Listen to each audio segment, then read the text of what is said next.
Quand on parle des évacuations d'eau pluviale au niveau des terrasses, au niveau des balcons, on se rend parfois compte qu'on a deux théories qui s'opposent. La première théorie, c'est de fonctionner avec des piscettes. Qu'est-ce que j'entends par piscette?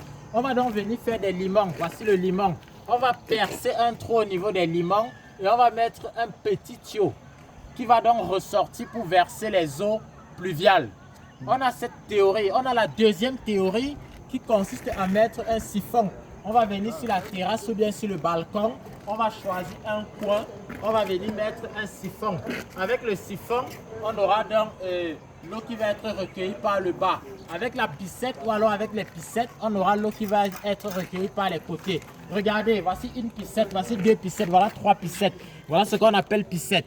Maintenant, des personnes sont unanimes sur le fait que quand on met les piscettes, on se retrouve avec des tuyaux sur des façades et ce n'est pas esthétique.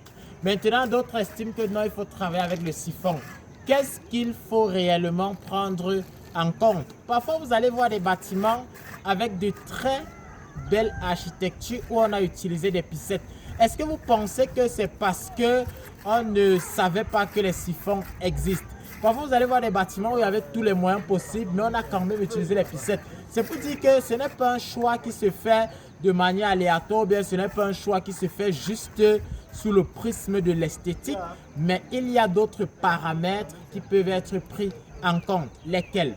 Je suis d'accord, les piscettes, ça ne fait pas trop esthétique, mais le siphon pose deux problèmes. Le premier problème que le siphon va poser, c'est que le siphon peut être bouché.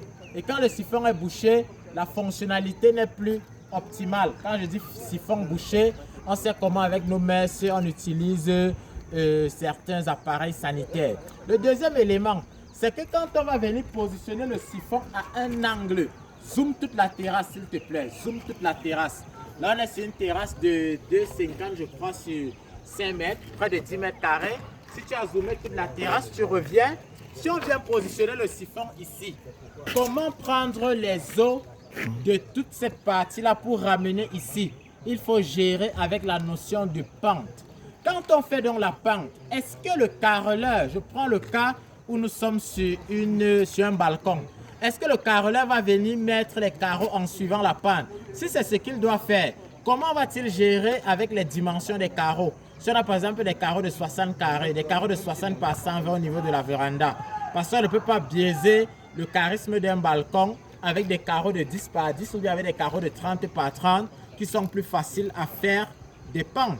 Maintenant, si on prend des carreaux de 120, est-ce qu'on va les fendre comme ça pour montrer qu'on a voulu faire la pente? Donc, pour dire que parfois, les gens mettent le siphon parce que, se disant que c'est esthétique, mais ce siphon ne fonctionne pas parce que la chape de carrelage est plane.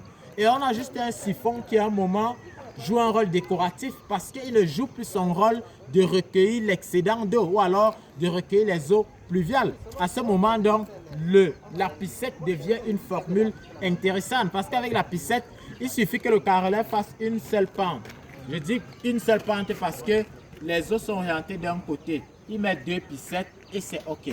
Par contre, avec le siphon, qui est un seul siphon, même si on fait deux siphons, il a des difficultés à créer les pentes et à gérer avec le carrelage. Maintenant, avec le siphon, c'est esthétique. Il faut encore voir comment je fais pour cacher mon siphon. Parce que quand j'ai recueilli les eaux de la dalle, je fais comment pour gérer l'évacuation jusqu'en bas. Donc arrêtez de croire que faire des piscettes, ce n'est pas esthétique.